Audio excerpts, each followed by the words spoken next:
بسم الله الرحمن الرحيم الحمد لله رب العالمين والصلاة والسلام على أشرف الخلائق أجمعين سيدنا وسيد الأولين والآخرين حبيبنا وحبيب إله العالمين إمام المرسلين وخاتم النبيين أبي القاسم المصطفى محمد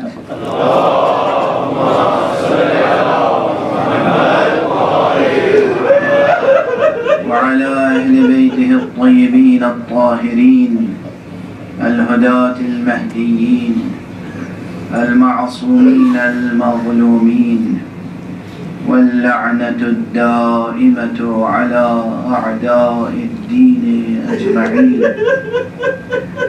أما بعد فقد قال الله تعالى عز اسمه في محكم كتابه ومتقن خطابه بسم الله الرحمن الرحيم قل إن صلاتي ونسكي ومحياي ومماتي لله رب العالمين لا شريك له وبذلك أمرت وأنا أول المسلمين.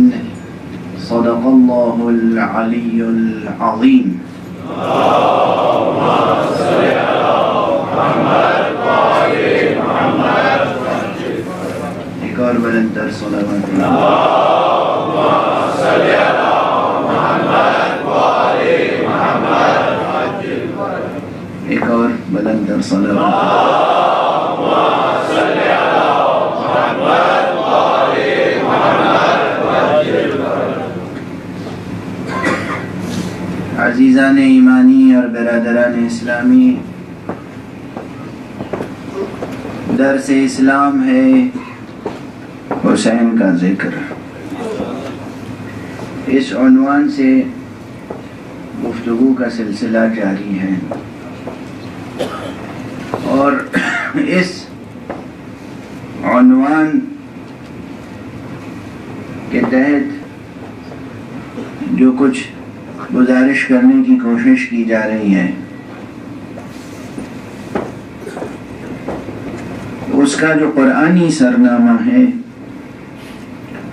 وہ سورہ مبارکہ انعام کی 2 آیتیں ہیں، اور یہ 2 آیتیں بجائے خود بے پناہ آیتیں ہیں. یعنی ان آیتوں کی تفسیر بہت دقیقہ سنجی چاہتی ہے. ان آیتوں کی تفسیر غور و خوض کی متقاضی ہے. یعنی تقاضا کرتی ہے یہ آیت کہ ہم اپنے پورے وجود کے ساتھ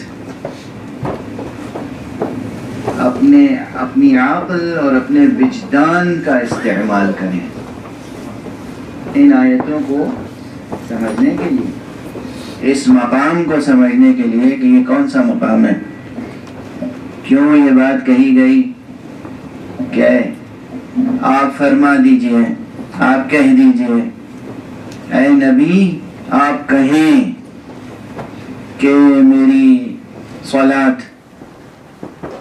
اور میری تمام عبادتیں اور میری پوری زندگی اور میری موت صرف اور صرف اس معبود برحق کے لیے ہیں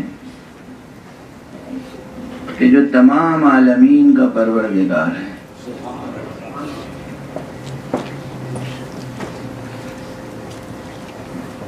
لا شریک لہ، اس کا کوئی شریک نہیں ہے. وَبِذَلِكَ أُمِرْتُ، اور اسی بات کا مجھے حکم دیا گیا. وَأَنَا أَوَّلُ الْمُسْلِمِينَ، اور میں سر تسلیم خم کرنے والوں میں سب سے پہلا ہوں. ہر لفظ صرف نحوی ترکیب کے اعتبار سے نہیں، معنوی ارتقاء اور تکامل کے لحاظ سے، یعنی مضمون شروع کہیں سے ہوا، یہ مضمون اپنے فطری اور اپنے منطقی اور اپنے حکیمانہ اور اپنے معنوی اسلوب سے آگے بڑھ رہا ہے اور ایک مقام پہ جا کے ختم ہو جاتا ہے۔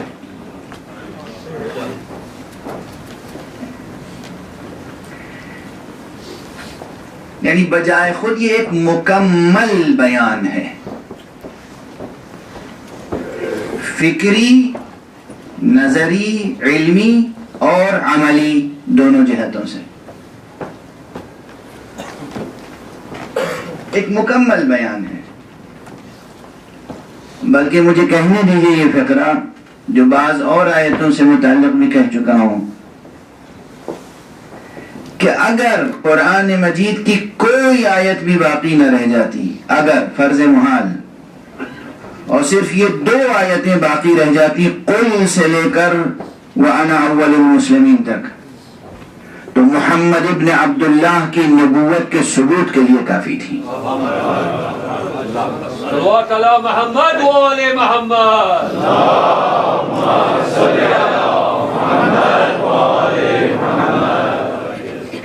بہت غور طلب نقطہ ہے یہ، یعنی یہ نقطہ آفرینی نہیں ہے، یہ نقطہ ہے۔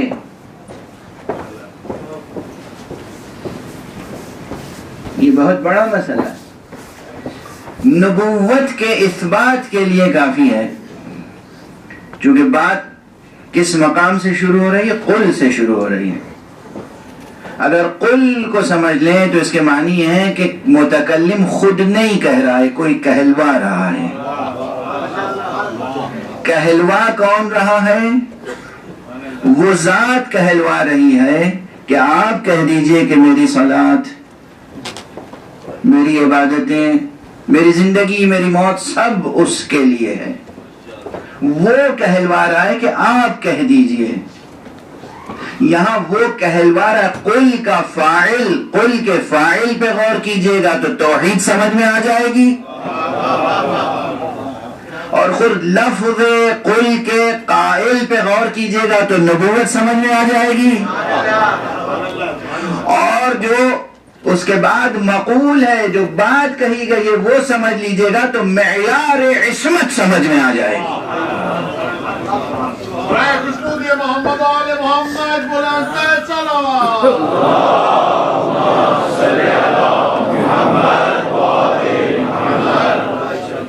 کہ اللہ کا نبی کیسا ہوتا ہے، اللہ کا رسول کیسا ہوتا ہے۔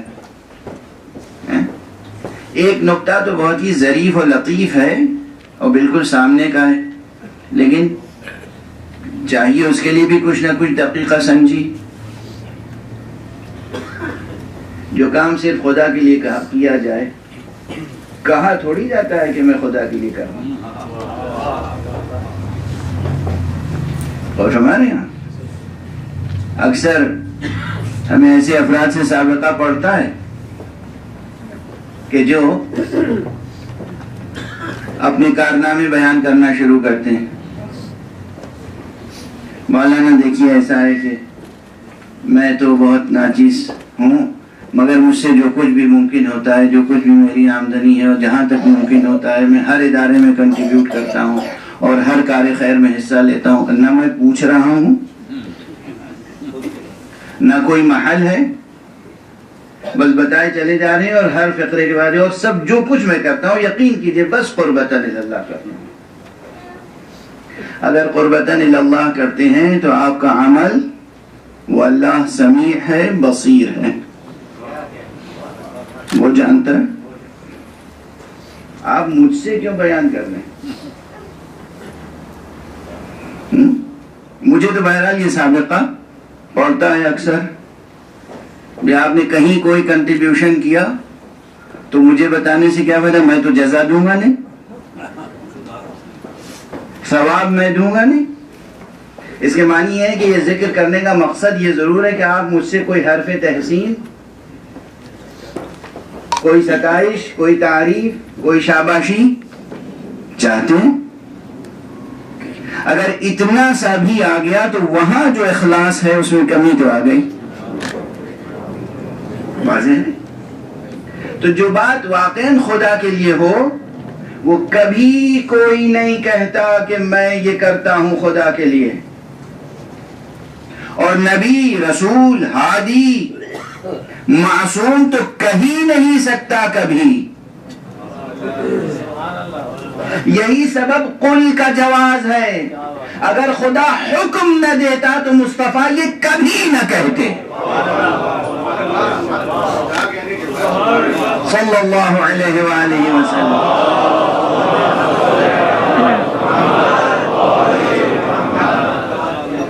یہ کوئی سوچ سکتا ہے کہ حضور کوئی عمل خدا کے لیے کریں گے اور پھر فرمائیں گے کہ میں یہ خدا کے لیے کر رہا ہوں؟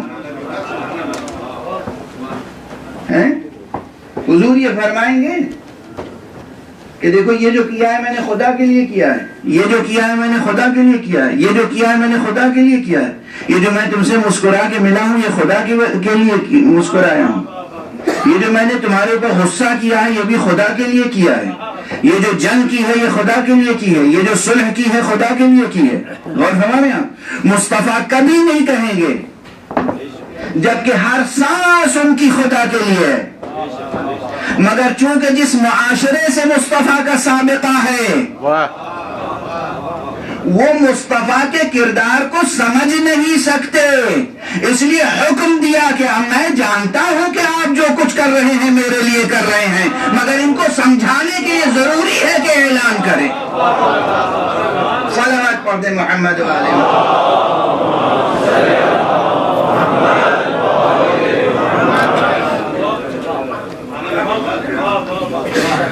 ورنہ کل یہ کہیں گے کہ محمد نے بنی ہاشم کے اعزاز کے لیے جنگ کی تھی، محمد نے صلی اللہ علیہ وآلہ وسلم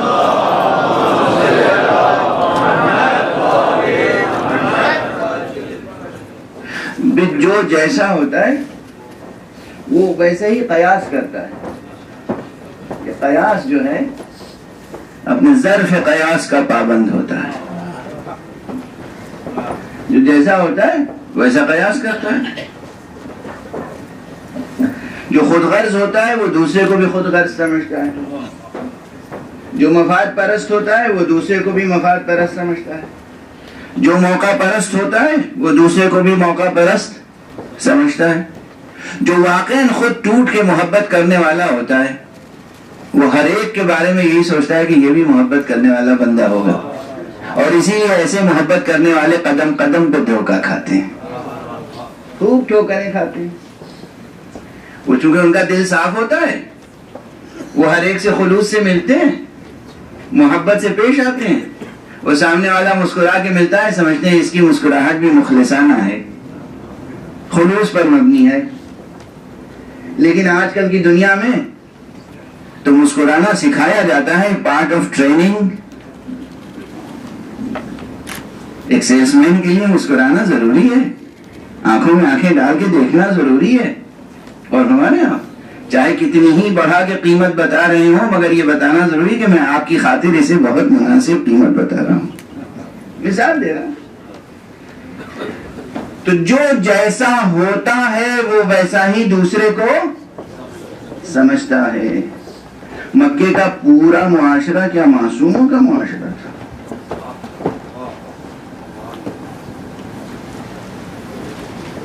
جو شجاع تھے وہ پیغمبر کو بھی شجاع سمجھتے تھے، اور جو شجاع نہیں تھے بزدل تھے وہ کیا سمجھتے؟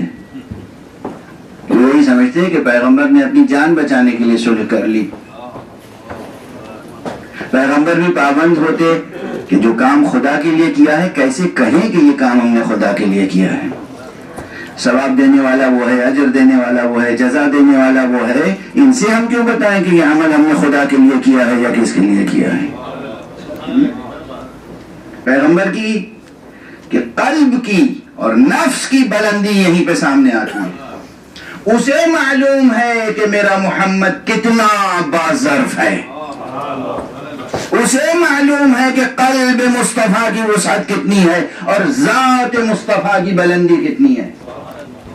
اس لیے اس نے حکم دیا کہ مجھے معلوم ہے آپ جو کچھ کر رہے ہیں میرے لیے کر رہے ہیں، مگر یہ جو سامنے معاشرہ ہے اس کے سامنے اعلان کیجئے، قل ان صلاتی، کہہ دیجئے کہ بے شک بالتحقیق میری نماز، اور یہ میں کہہ چکا پہلے ہی دن، یہ جو ترجمہ صلاۃ کا نماز کر رہا ہوں یہ میری مجبوری ہے، میں عاجز ہوں، اعتراف کر رہا ہوں، میں لفظ صلاۃ کا ترجمہ اردو یا فارسی میں یا کسی زبان میں نہیں کر سکتا، میں اپنی جہالت کا اعتراف کر رہا ہوں۔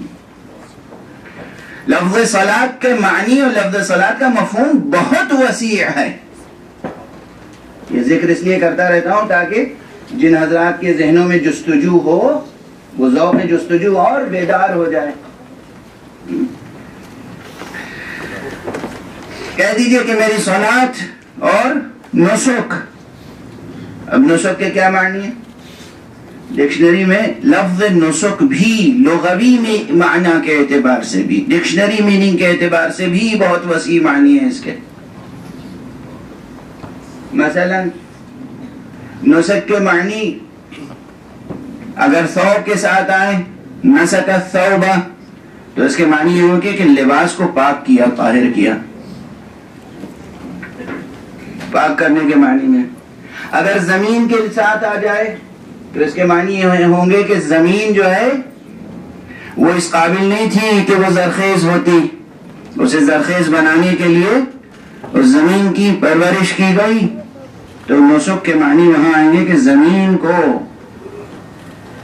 زرخیز بنانا، زمین شور کو زمین زرخیز میں تبدیل کرنا، اور پھر کلی اعتبار سے اپنے نفس کو پاک کرنا، یہ بھی نسک کے معنی میں شامل ہے، اور یہ سب متداول معنی ہے، یہ ان معانی میں یہ لفظ عرب استعمال کرتے تھے،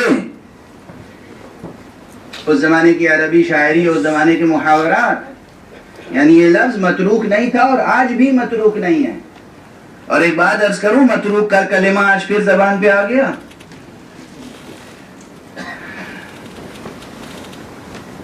قرآن مجید کا یہ احسان ہے عربی زبان پر۔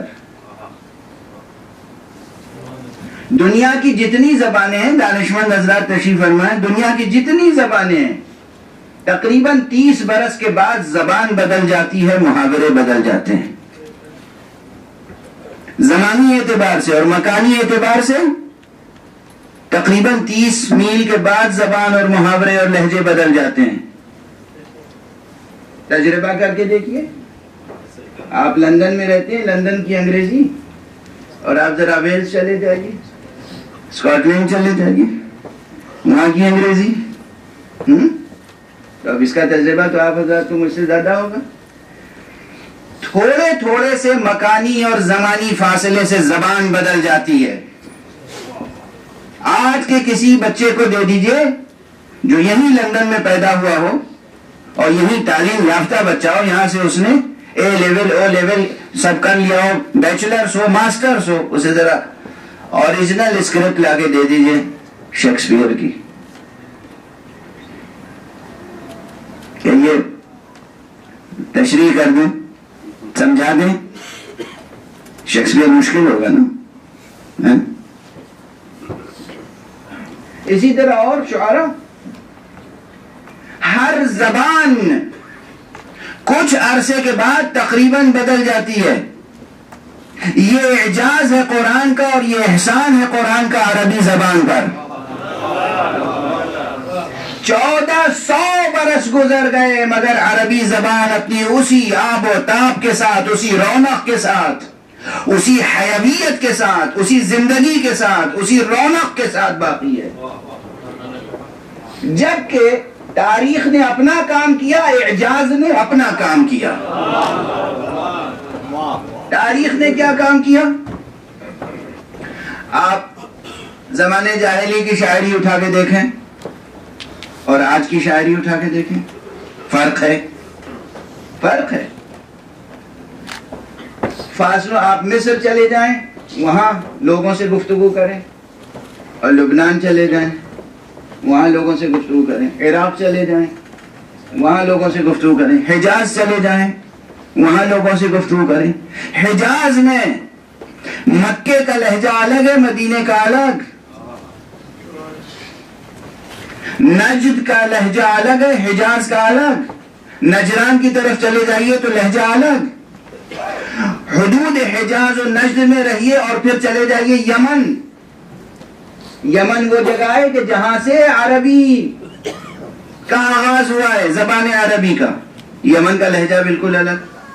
یہ مقامی لہجے آج بھی الگ الگ ہیں, مگر ان تمام لہجوں کے باوجود جب فصیح عربی لکھی جائے گی اور بولی جائے گی تو دنیا کے کسی بھی گوشے میں چلے جائیے, وہ سمجھی بھی جائے گی, پڑھی بھی جائے گی اور برتی بھی جائے گی. یہ لطف ہے قرآن مجید. بات ذرا زیادہ پھیل گئی زبان کے تعلق سے, لیکن بہرحال یہ قرآن مجید کا اعجاز ہے, عربی زبان پر احسان ہے کہ جو لفظ قرآن مجید میں آ گیا وہ کبھی متروک نہیں ہو سکتا, ممکن نہیں. اب میں اپنی زندگی کا ایک تجربہ سنا دوں. اردو زبان میں تو بہت سے الفاظ متروک ہو گئے ہیں. کسی صاحب نے میر انیس علیہ الرحمہ کا ایک سلام پڑھا میرے سامنے, جو تلک کی ردیف میں ہے. تلک, تک اور تلک, اور اس کے بعد انہوں نے کہا کہ اب تو تلک متروک ہو گیا ہے. تو بہرحال میں نے اسی زمین میں انہیں جواب دیا کہ متروک کوئی لفظ نہ ہوگا انیس کا, متروک کوئی لفظ نہ ہوگا انیس کا, مانوس اس زبان سے ہے حور جنا تلک. کیوں انیس کا کوئی لفظ متروک نہیں ہوگا؟ ادبی اعتبار سے چیلنج کر رہا ہوں, کیوں متروک نہیں ہوگا؟ وہ لفظ متروک ہو نہیں سکتا جو ایک مرتبہ نظر حسین ہو چکا ہو.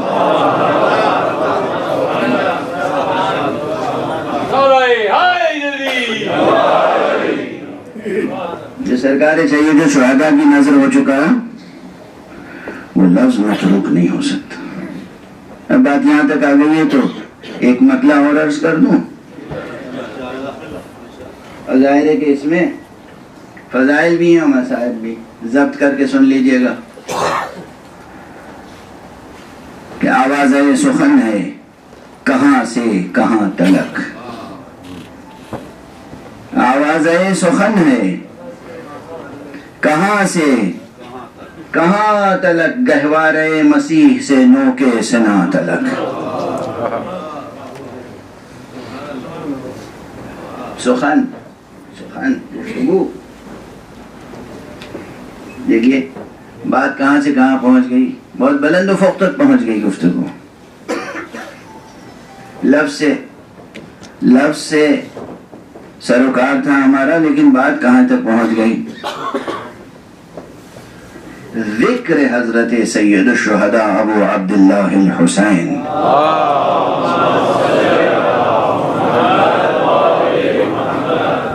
یہ ذکر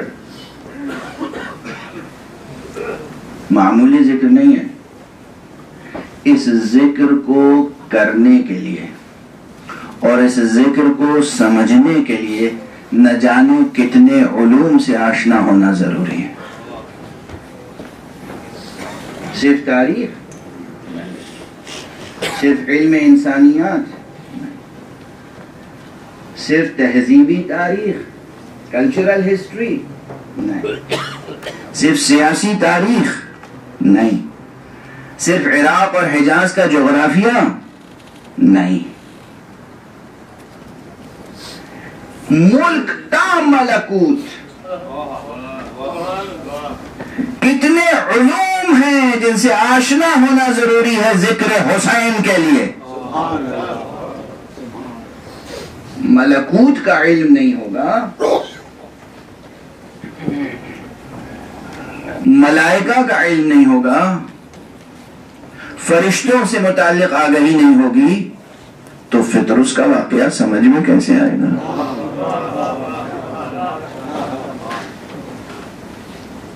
چاہے آقا کا بچپن ہو، آقا کی ولادت کے وقت کے کرامات و معجزات ہوں، یا شہادت کے بعد خود حضور صلی اللہ علیہ وآلہ وسلم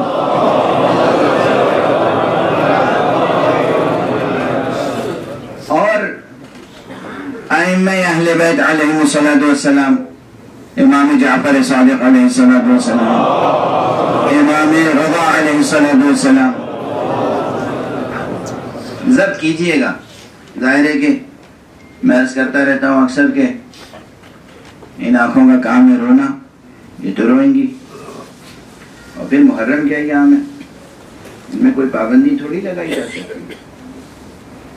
ٹھیک ہے مجلس کا ایک انداز مقرر ہو گیا ہے، مگر ہمارے مرثیہ گویوں نے تو اس کا التزام کیا ہے. میر انیس علیہ الرحمہ، مرزا دبیر، ان کے یہ ہے کہ فضائل کے 4-6 بند ہوتے ہیں، پھر مصائب کے بند آ جاتے ہیں، پھر فضائل کے بند آتے ہیں، پھر مصائب کے بند آ جاتے ہیں. اور جو ہمارے بزرگ علماء تھے جنہوں نے اعمالیاں لکھی ہیں، چاہے وہ شیخ مفید علیہ الرحمہ ہو، شیخ صدوق علیہ الرحمہ ہو، شیخ طوسی، شیخ الطائفہ ہو، ان کی مجلسوں کا مجموعہ چھپ گیا ہے اعمالی کے نام سے. آپ دیکھیے اس میں کیا طریقہ اور کیا طرز ہے. تو بہرحال میں عرض کر رہا ہوں، ولادت کے وقت، آقا حسین کی ولادت کے وقت روایتیں ہیں، فوج در فوج ملائکہ آئے ہیں تہنیت پیش کرنے کے لیے حضور صلی اللہ علیہ وآلہ وسلم کی خدمت.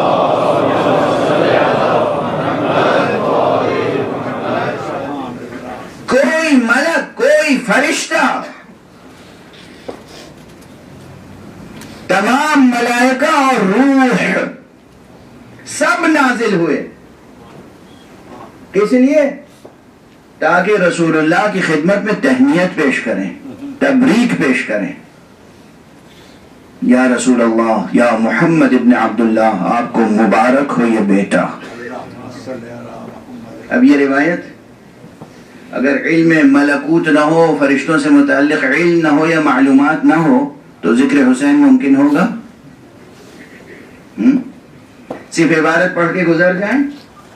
عبارت کی گہرائی، فرشتے کے آنے کے کیا معنی ہوتے ہیں؟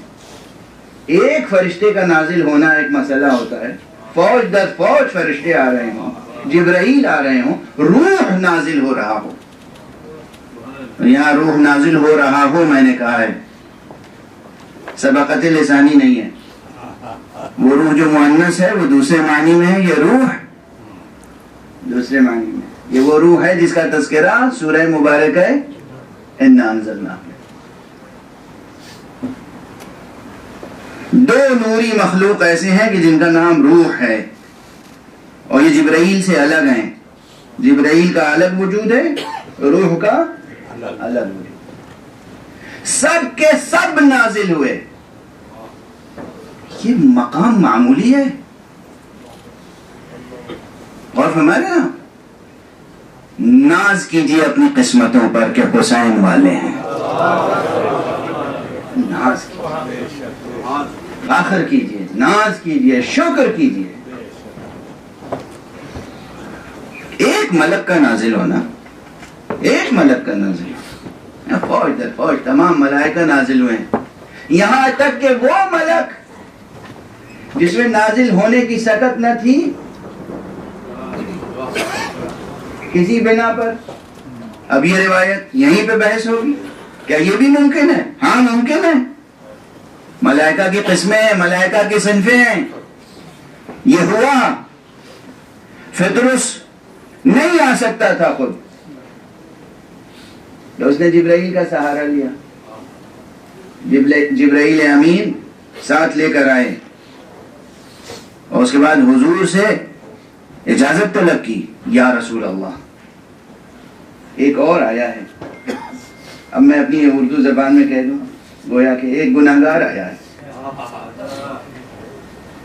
اس نے باریابی چاہتا ہے، اور اس کی دو حاجتیں ہیں. مبارکباد بھی پیش کرنا چاہتا ہے اور سفارش بھی کرانا چاہتا ہے. شفاعت کا متمنی ہے. انسانوں، تمہیں حسین کی شفاعت پر یقین نہیں ہے، فرشتے حسین کی شفاعت کے محتاج ہیں. نعرہ حیدری. فرشتے حسین ابن علی، حسین ابن رسول، حسین ابن زہرا اس کی شفاعت کے محتاج ہیں، محتاج. دنیا نہیں جانتی حسین کو. حضور نے اجازت دی، پطرس آیا اور اس نے گہوارے حسین سے خود کو مس کیا ہے. اب یہ جملہ کوئی نیا نہیں ہے، لیکن میں عرض کر رہا ہوں تاکہ آپ کے عقیدے اور ایمان میں ایک تازگی پیدا ہو. غور فرمائیے کہ اس وقت حسین گہوارے میں تھے، حسین کے جسم سے مس نہیں کیا ہے اس نے اپنے آپ کو. روایت میں یہ حسین کے گہوارے سے خود کو مس کیا ہے. اگر حسین کے گہوارے سے مس کرنا بدعت ہوتا تو رسول روکتے. کل وجود مبارک حسین گہوارے میں تھا اور فطرس نے گہوارے سے خود کو مس کیا ہے. آج وجود مبارک حسین، آج جسم مبارک حسین قبر میں ہے اور ہم اس ذریعے سے مس کرتے ہیں. یہ عبادت ہے، بدعت نہیں.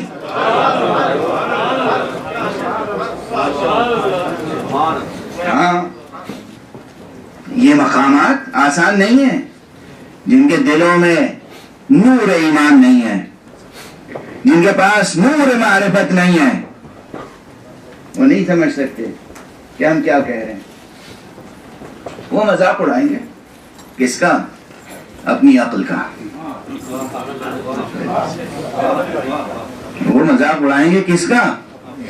اپنی عقل کا. اپنے جہل کا اعلان کریں گے. آئیں عقلاً اور نقلاً،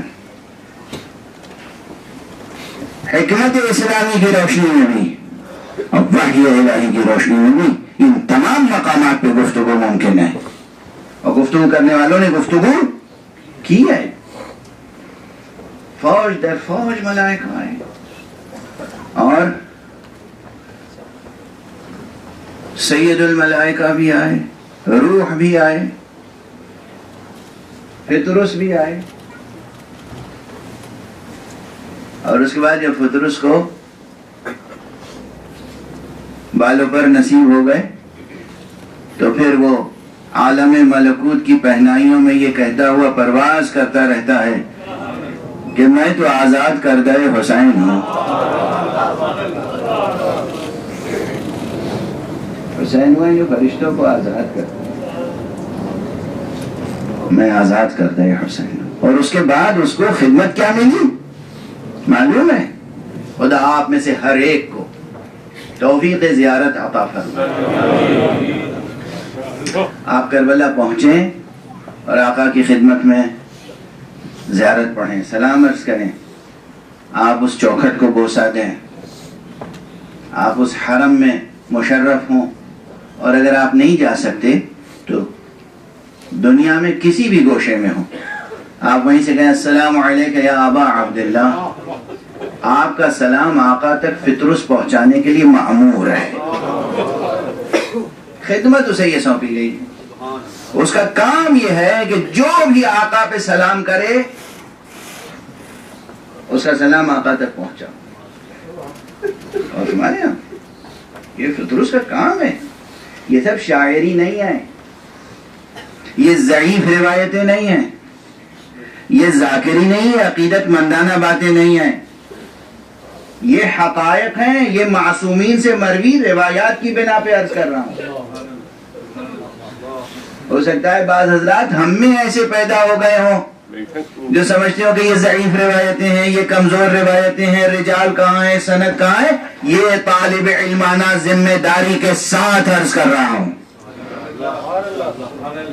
ضرورت ہے یہ عرض کرنے کی، اس لیے کہ اب ہمارے یہاں معاشرہ ایسا پیدا ہو رہا ہے کہ جو ان حقائق کو یا کمزور سمجھتا ہے یا منکر ہو رہا ہے. حسین، ذکر حسین، ذکر حسین بہت بلند ہے. یہ اکثر شعر پڑھتا ہوں پھر پڑھ دیتا ہوں. غالب نے ایک سلام کہا ہے سرکار سید الشہداء کی شان میں. سلام اسے کہ اگر بادشاہ کہیں اس کو تو پھر کہیں کہ کچھ اس سے سوا کہیں اس کو، نہ بادشاہ نہ سلطان، یہ کیا ستائش ہے، کہو کہ خام سے آل عبا کہیں اس کو۔ اس میں آگے بڑھتے بڑھتے وہ کہتے ہیں کہ بہت ہے پایے گردے رہے حسین بلند، بہت ہے پایے گردے رہے حسین بلند۔ میں تو کہتا ہوں اس ایک مصرے پہ مضمون ختم ہو گیا، آگے کچھ کہنے کی گنجائش ہی نہیں۔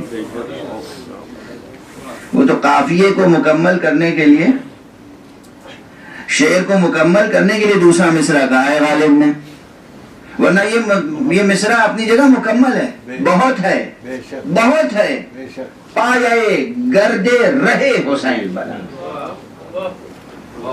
حسین جس راہ سے گزر جائیں اور اس راہ پہ جو غبار بلند ہو، وہ مرتبے کے اعتبار سے اتنا بلند ہے،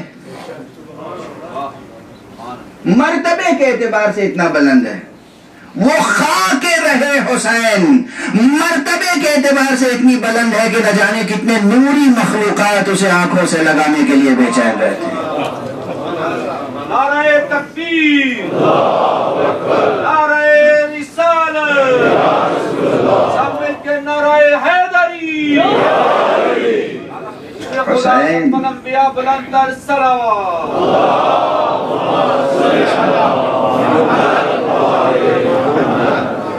حسین حسین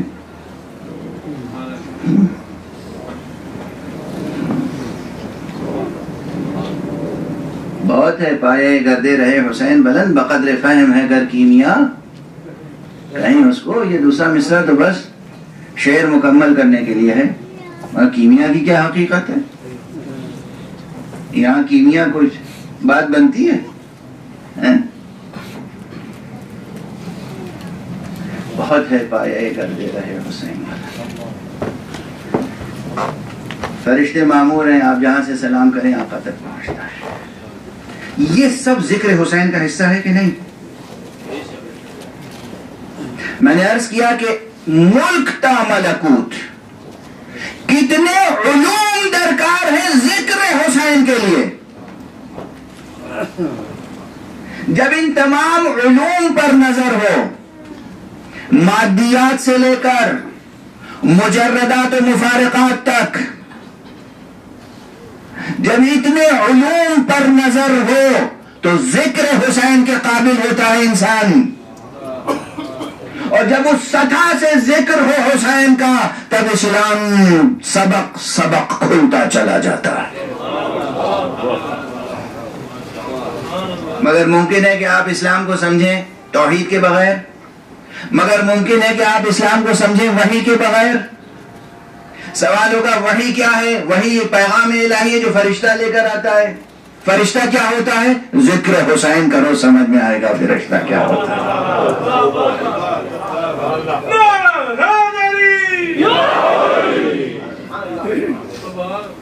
ذکر حسین کرتے چلے جائیے، سبق در سبق اور افق در افق اسلام کھلتا چلا جاتا ہے۔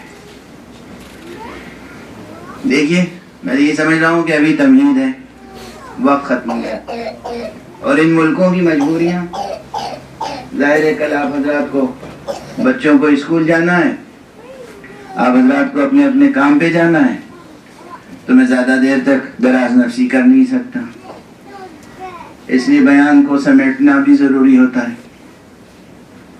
لیکن یہی مقام بہت تعمق، بہت تفصیل کا متقاضی ہے۔ ذکر حسین، درس اسلام ہے حسین کا ذکر۔ اب حسین علیہ السلام کے ذکر کے تعلق سے یہ چند جملے میں نے کہے، اب درس اسلام کے تعلق سے بھی کچھ کہہ دوں۔ گزشتہ 2 روز سے میں عرض کر رہا ہوں کہ سب سے پہلا درس، سب سے پہلا سبق کیا ہوتا ہے کہ ہمیں اس حق سبحانہ و تعالیٰ کے سامنے سر تسلیم خم کرنا ہے۔ یہ سب سے پہلا سبق بھی ہے یہ سب سے آخری سبق بھی ہے. یہ سبق بہت اہم ہے اور اس ایک سبق میں سب کچھ پوشیدہ ہے. لیکن اگر اس سبق کے بعد مقام نبوت اپنی جگہ، اس کے بعد جو بات توحید کو تسلیم کر لینے کے بعد سب سے اہم اور سب سے زیادہ غور طلب ہے، وہ ہے آخرت، در سے آخرت. تمام ادیان جن کی بنیاد وحی الہی پر ہے، توحیدی ادیان، جتنے بھی بلیورز ہیں وہ اس پر یقین رکھتے ہیں کہ ایک خدا ہے پیدا کرنے والا اور ہمیں اس زندگی کے بعد، اس دنیاوی زندگی کے بعد حقیقی زندگی سے ہمیں دوچار ہونا ہے. حقیقی زندگی ہمیں نصیب ہوگی اس دنیا کے بعد. واضح ہے؟ یہ عقیدہ یا یہ حقیقت کہ اس دنیا کے بعد دراصل ہے خالص حیات یا حقیقی حیات، حقیقی زندگی، یہ سبق بھی اگر پوری قوت کے ساتھ، پوری توانائی کے ساتھ، پوری صراحت کے ساتھ، پوری وضاحت کے ساتھ، پوری بلاغت کے ساتھ کوئی سمجھا سکتا ہے تو حسین ابن علی. جو حسین تک نہیں پہنچا نا وہ آخرت سمجھ ہی نہیں سکتا ہے، آخرت نہیں سمجھ سکتا. بیانات سے آخرت سمجھ میں نہیں آتی. ذرا اپنی طبیعتوں پہ قابو رکھیں، چند جملے عرض کر لینے دیں. پوری زندگی خدا کی خاطر بسر کرنے کی جو تلقین کی گئی ہے وہ اسی لیے کہ دراصل یہ جو تمہیں زندگی ملی ہے چند روزہ، یہ 10 برس، 20 برس، 50 برس، 100 برس، پروردگار آپ حضرات کو تا ظہور حضرت حجت عمر عطا فرمائے. مگر بہرحال ایک طبیعی عمر جو ہے وہ معین ہے، 60 70 برس، 80 برس، 90 برس، 100 برس. میں تمنا کرتا ہوں آپ میں سے ہر ایک کے لیے کہ پروردگار ہم عدد اسم علی 110 برس کی عمر سب کو عطا کرے انشاءاللہ. لفظ علی کے عدد 110 ہیں. آپ سب کو امام امیر المومنین علیہ السلام کے اسم گرامی کا تصدق،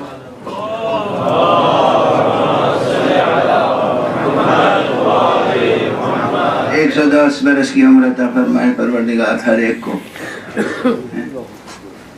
اب اس پر میں رک کیوں گیا 110 پر؟ بھئی اس سے زیادہ اس دنیا میں بسر کرنا مشکل ہے. نہ اس دنیا کو آپ برداشت کر پائیں گے، نہ یہ دنیا آپ کو برداشت کر پائیں گے.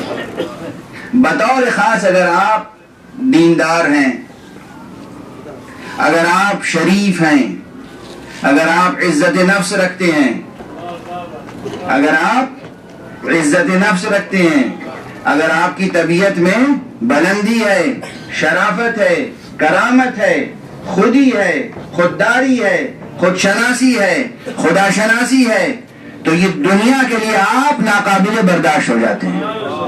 یہ دنیا بہت پست ہے، یہ دنیا بہت پست ہے، بہت پست ہے، بہت پست ہے. اور پہلے بھی ایک جملہ کہہ چکا ہوں، اس وقت پھر کہہ رہا ہوں، اس دنیا سے دل نہ لگاؤ. جس دنیا نے محمد جیسے انسان سے وفا نہ کی وہ اس قابل نہیں ہے کہ تم اسے ٹھوکر بھی لگاؤ. منہ لگانا تو دور کی بات ہے.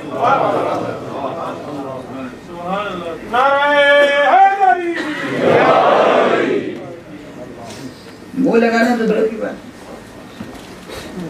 ٹھوکر بھی، آپ کی ٹھوکر بڑی بلند ہے. آپ انسان ہیں، انسان ہیں. انسان کا رتبہ معلوم ہے کیا ہے؟ بہت بلند ہے انسان کا رتبہ. اور پھر وہ انسان جو انسان مؤمن ہو، وہ انسان جو انسان مسلم ہو، وہ انسان جو انسان مومن ہو، وہ انسان جو انسان محمدی ہو، وہ انسان جو انسان علوی ہو، وہ انسان جو انسان حسینی ہو، اس کی بلندیوں کا کوئی اندازہ ہے؟ تو پہلا سبق توحید کے ساتھ پوری زندگی نظر خدا کرنا. دوسرا سبق آخرت. اب بس آج طبیعت ساتھ نہیں دے رہی ہے، قبل اس کے کہ آواز ساتھ چھوڑ دے. محمد و آل محمد بلند تر صلوات.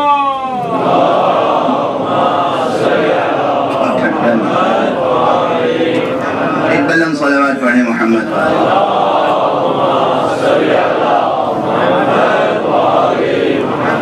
ایک اور بلند صلوات پڑھیں.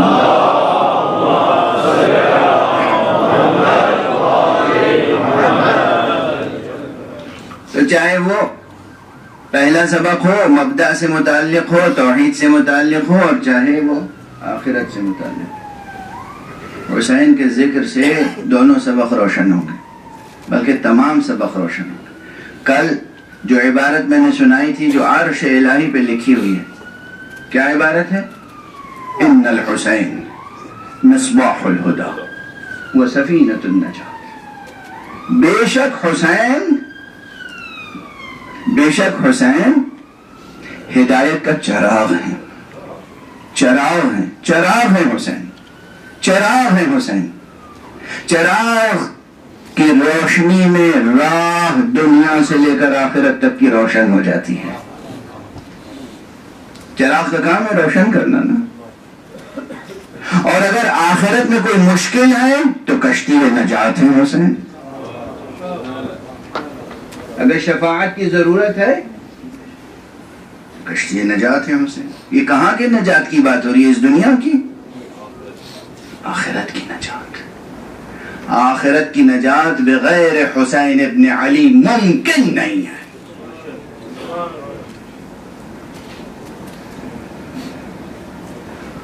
اور جنہیں معرفت حسین کی تھی کیسے بلند کردار کے مالک ہوئے ہیں. بس اب طاقت میری ساتھ چھوڑ رہی، اس لیے میں بیان کا رخ موڑ دوں. جو حسین شناس تھے ان کے اندر کیسی معرفت تھی، کیسی نورانیت تھی، کیسا تفقہ تھا. تفقہ، سوجھ بوجھ، فہم، دینی شعور، ملک سے ملکوت تک کی آگہی اور آگاہی. اس کی ایک مثال وہ ذات گرامی ہے جس کو ایک ایسا کام سپرد کیا گیا ہے جو فطرس سے ملتا جلتا ہے. فطرس کا کام ہے سلام پہنچانا. دور سے جو لوگ سلام بھیجیں وہ آقا تک پہنچائیں، یہ کام فطرس کا ہے. جو لوگ کربلا پہنچ کے آقا کی حاضری میں نظر عقیدت یا نظر جاں پیش کریں ان کی فہرست مرتب کرنا حبیب ابن مظاہر کا کام ہے.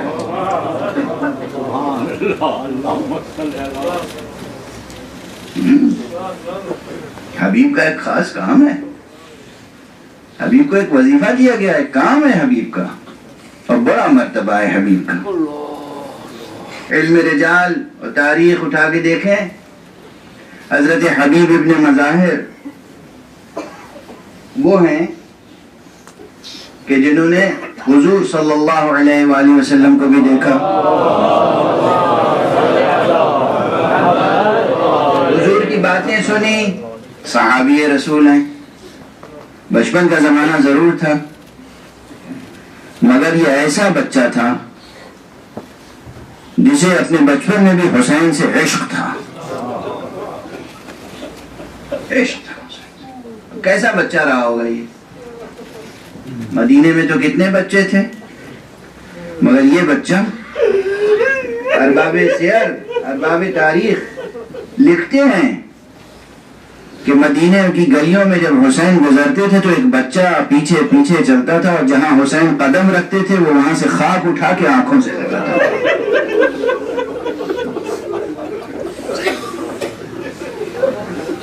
حضرت مظاہر نے جو حبیب کے والد تھے انہوں نے اپنے بچے سے پوچھا، بیٹا تمہیں حسین سے بہت محبت ہے؟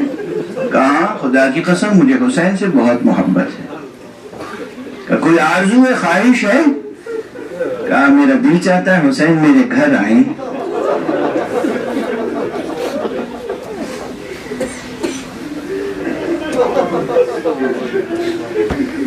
اب یہاں پہ روایت ہے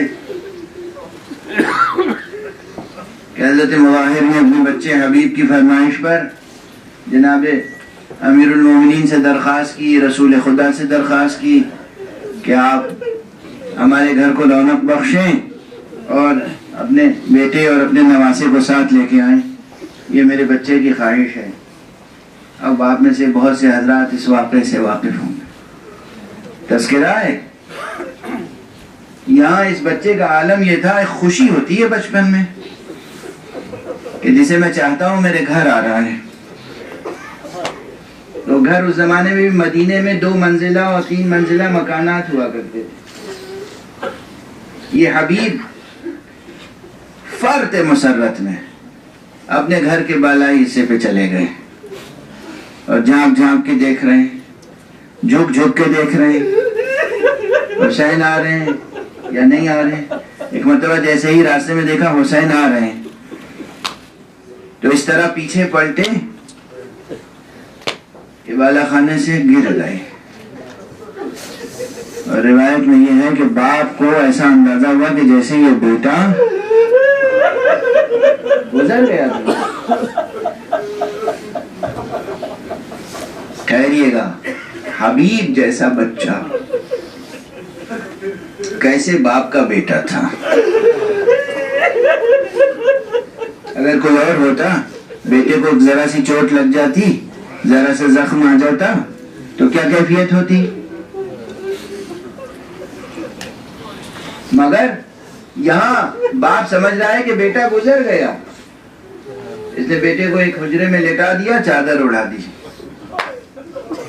تاکہ آنے والے مہمانوں کو احساس نہ ہونے پائے کہ کیا سانحہ گزر گیا ہے. اب دیکھیے، اب یہ میں عرض کر رہا ہوں، یہ حسین کے فضائل ہیں اور آپ گریہ کر رہے ہیں. یہ محبت کی علامت ہے، یہ عشق کی علامت ہے، یہ آپ کی طبیعتوں کی پاکیزگی کی علامت ہے. یہ بلندی ہے آپ کی، اور آپ کی اس بلندی کو درک نہیں کر سکتے اہل دنیا. اور یہیں پر ٹھہر کر میں نے کیا کہا تھا کہ حسین کا تذکرہ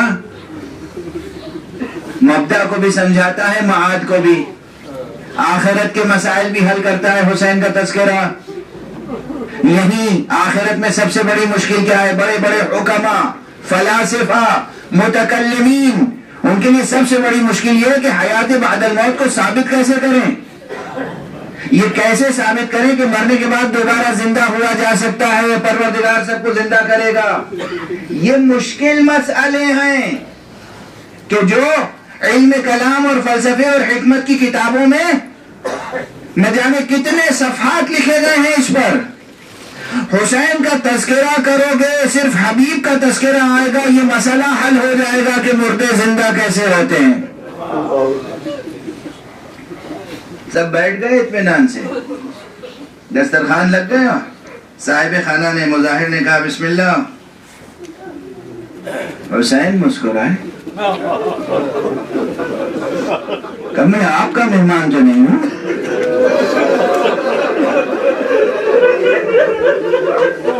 وہ میرا دوست کہاں؟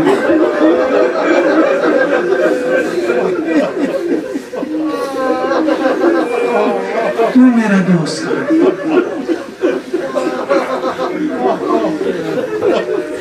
مجبور ہوئے مظاہر، ماجرا بیان کیا.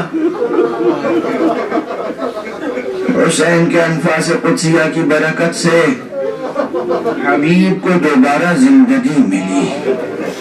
اسی لیے جناب حبیب کی بعض زیارتیں جو مروی ہیں یا منقول ہیں یا عرفاء نے جنہیں تجویز کیا ہے زیارت پڑھنے کے لیے، اس میں ایک فقرہ آتا ہے کہ سلام ہو حسین کے اس عاشق پر جسے 2 زندگیاں ملی اور 2 موت نصیب ہوئی.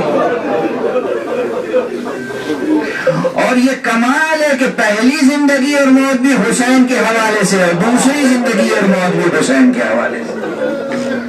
پروردگار آپ کو کسی غم میں نہ رلائے سوائے غم حسین کے۔ ہر جنگ کے وقت تمام ہو چکا، مگر چند فقرے عرض کرنے کا جی چاہتا ہے۔ یہ ہے حبیب، کیا معرفت ہے حسین کی، کیا عشق ہے حسین سے۔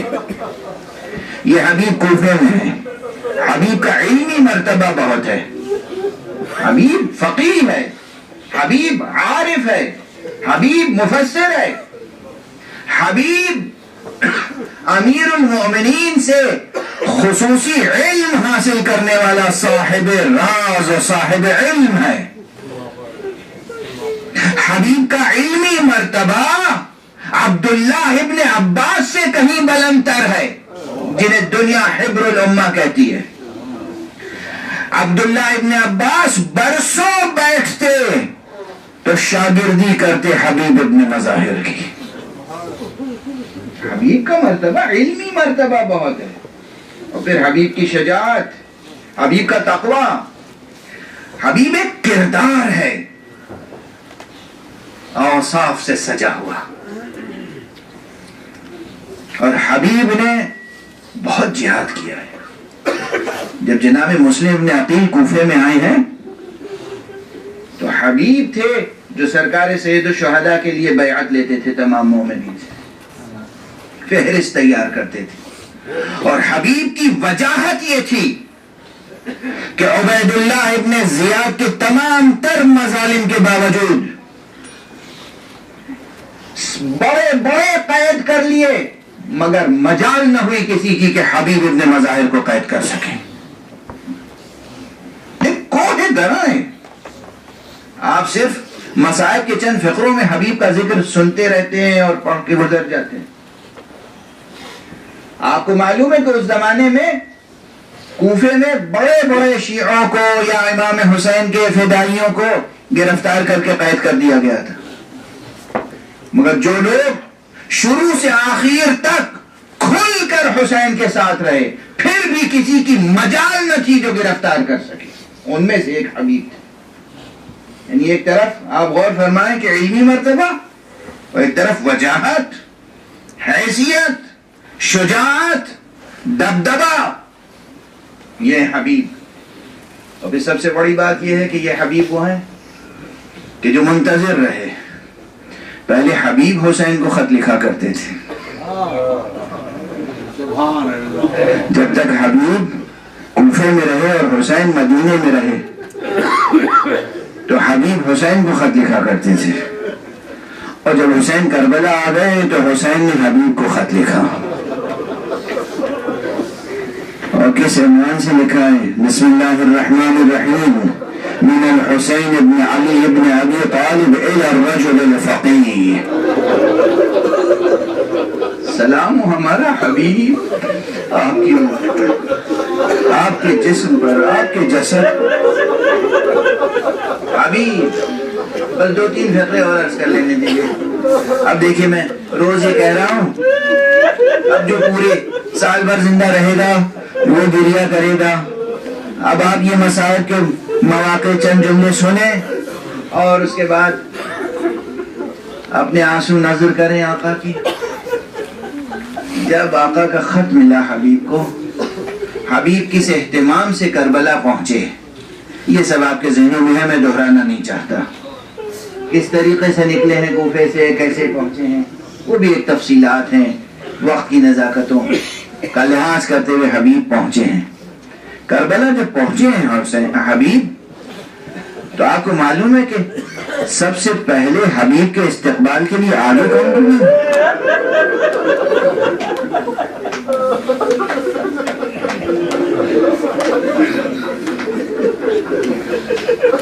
روایت میں کوئی اور نہیں، شبیہ پیغمبر حضرت علی اکبر آگے بڑھے، حبیب کا استقبال کیا، آقا تک لائے۔ اور حبیب کی ایک شخصیت تھی نا، حبیب کا انتظار تھا۔ حبیب کے آنے سے پہلے آقا حسین نے اسلحے تقسیم کیے تھے، علم تقسیم کیے تھے، پرچم تقسیم کیے تھے. کربلا پہنچنے کے بعد آقا حسین نے 12 علم سجے تھے. 12. سب سے بڑا علم حضرت ابو الفضل عباس کے ہاتھ میں دیا تھا، اور 11 علم دوسرے بہت سے اپنے اصحاب کے حوالے کیے تھے. ان میں سے ایک علم حبیب کے لیے مخصوص تھا. ایک علم حبیب کے لیے مخصوص تھا.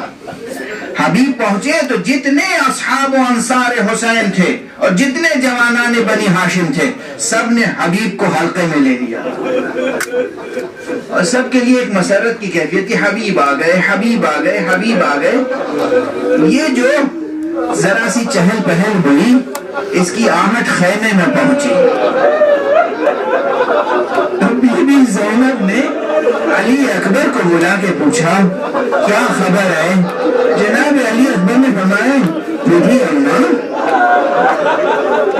میرے بابا کے بچپن کے دوست حبیب ابن مظاہر آئے ہیں. بی بی زینب نے کہا حبیب آ گئے، جا کے حبیب کو بیٹا میری طرف سے سلام کہہ دو.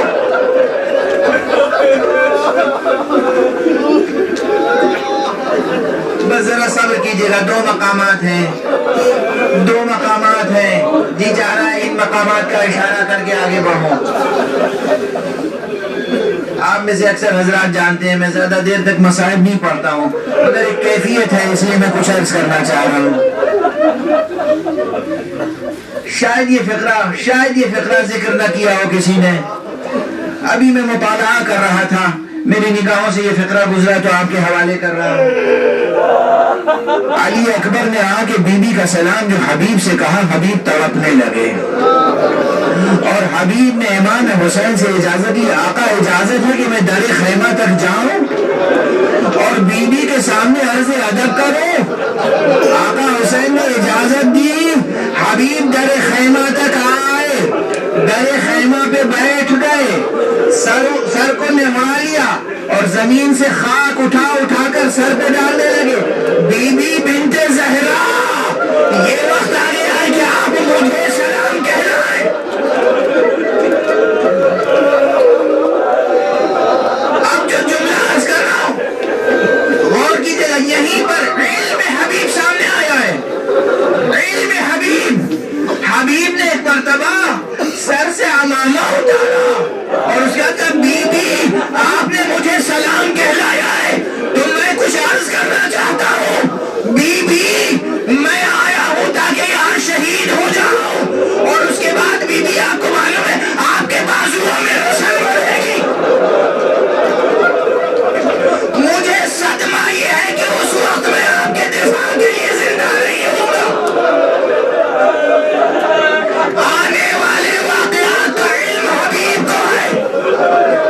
یہ حبیب کا مرتبہ، حبیب کا مرتبہ. حبیب نے شہادت سرکار سید الشہداء کے بعد کے واقعات سنائے ہیں زینب کو.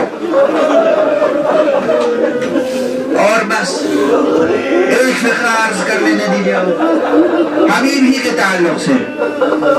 آج حبیب پر گریہ کیجیے. صاحب حسین، حسین کا دوست حبیب، حسین کا جانثار حبیب، بہت بڑا مرتبہ ہے حبیب کا. حبیب جب شہید ہوئے، اب تفصیلات نہیں عرض کر سکتا، حبیب جب شہید ہوئے ہیں تو دشمن فوج نے جشن منایا ہے.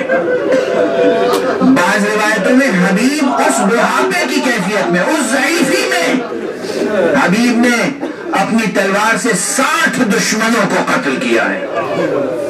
اس کے بعد شہید ہوئے تو حبیب کا سر قلم کیا گیا،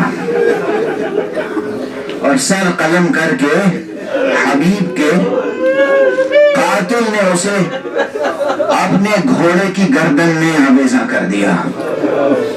اور 11 محرم کے بعد جب لوٹا ہوا قافلہ کوفے میں داخل ہوا ہے تو حبیب کا ایک بیٹا تھا جس کا نام تھا قاسم.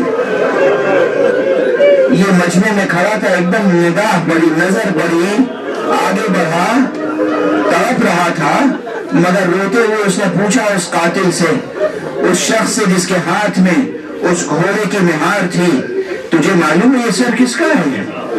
کہا یہ حبیب ابن مظاہر کا سر ہے۔ کہا میں حبیب کا بیٹا ہوں، میں درخواست کرتا ہوں یہ سر مجھے دے دے گا۔ یہاں پر کچھ روایتیں ہیں ایسی جو کہتی ہیں اس نے انکار کیا، کچھ روایتیں ہیں جو کہتی ہیں کہ اس نے کچھ پیسے لیے، کچھ طلب کیا اور تھوڑی دیر کے لیے وہ سر بیٹے کے حوالے کیا۔ بیٹے نے وہ سر لیا اور ایک پاک جگہ پہ رکھا، کبھی رخساروں کو بوسا دیتا تھا، کبھی پیشانی کو بوسا دیتا تھا، کبھی کٹے ہوئے گلے کو بوسا دیتا تھا۔ کچھ دیر تک بابا کے سر کو آغوش میں لیے رہا، پھر مجبور ہو کر یہ سر قاتل کے حوالے کیا، قاتل کے حوالے کیا، اور اس کے بعد ایک موقع کا منتظر رہا جب اس نے اس قاتل سے انتقام لیا۔ لیکن ایک جملہ عرض کرو اور بس اس پر مجلس تمام ہے۔ عزیزو، یہ حبیب کا بیٹا تھا قاسم جو کوفے میں تھا، اس نے تھوڑی دیر کے لیے اپنے بابا کے سر کو دیکھا تو تڑپ کے رہ گیا۔ ذرا ان بچوں کا خیال کرو جو کربلا سے کوفہ، کوفہ سے شام تک، سامنے بابا حسین کا سر ہے، سامنے عباس کا سر ہے، اور پیچھے پیچھے سکینہ ہے، رقیہ ہے، حسین اور عباس کے بچے ہیں جو مسلسل گریہ کر رہے ہیں۔ کس طرح ان کا صبر طے ہوا ہوگا، کس طرح انہیں صبر و قرار آیا۔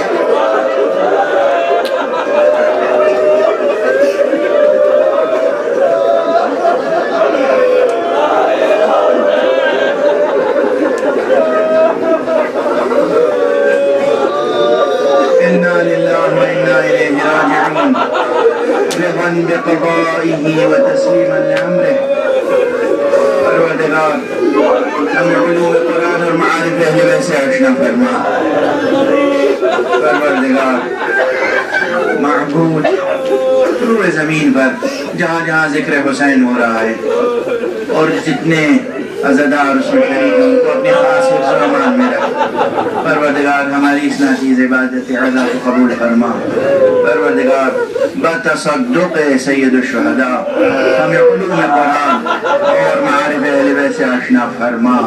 پروردگار ہمارے سینوں میں چراغ توحید روشن رہے، ہمارے ہاتھوں میں ہمیشہ دامن ختم نبوت رہے، ہمارے قدم ہمیشہ صراط مستقیم ولایت پہ گامزن رہے۔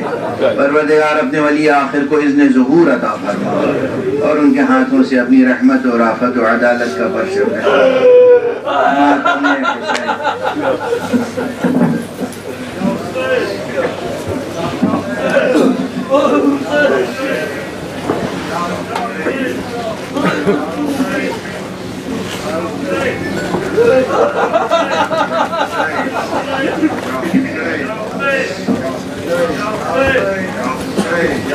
Hey!